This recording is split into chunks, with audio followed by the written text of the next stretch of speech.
Side में जो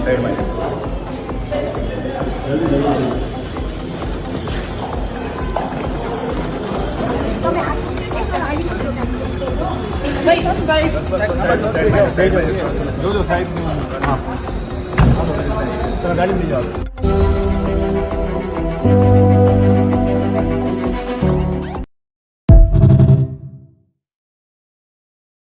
વિવાદોનું બીજું નામ બનેલી કીર્તિ પટેલની જૂનાગઢ પોલીસ દ્વારા રાજસ્થાનમાંથી ધરપકડ કરી લેવામાં આવી છે. તેને લઈને પોલીસ પણ ગુજરાત આવવા હવે રવાના થઈ ગઈ છે.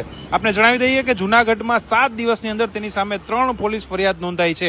કીર્તિ પટેલ સામે 16 ફેબ્રુઆરીએ જૂનાગઢના શિવરાત્રી મેળામાં મહિલા પીઆઈ કે જે મોડ દ્વારા જે નોંધવામાં આવી હતી તેમાં પોલીસ સાથે ગેરવર્તન કરવાની, ફરજમાં રૂકાવટ બાબતની અને શાંતિ ભંગની પોલીસે ફરિયાદ નોંધી હતી. ત્યારબાદ 18 ફેબ્રુઆરીના રોજ ભાલકા તીર્થ નજીક આવેલા નિરાળી ખોડિયારના મહામંડલેશ્વર છે સ્વામી બજરંગદાસ બાપુ, તેમના દ્વારા પણ ફરિયાદ છે તે નોંધવામાં આવી હતી અને ધાર્મિક લાગણી દુભાવવાની છે તે ફરિયાદ તેમના દ્વારા નોંધવામાં આવી હતી. જ્યારે કીર્તિ પટેલે મૃગીકુંડમાં સાધુ સંતો સાથે સ્નાન કર્યું તેવી ફરિયાદ છે ધાર્મિક લાગણી દુભાવની કીર્તિ પટેલ દ્વારા છે તે કરી લેવામાં આવી હતી. ત્યારે હવે જૂનાગઢ પોલીસ છે તે કીર્તિ પટેલને રાજસ્થાનથી ગુજરાત લાવવા માટે રવાના થઈ ગઈ છે.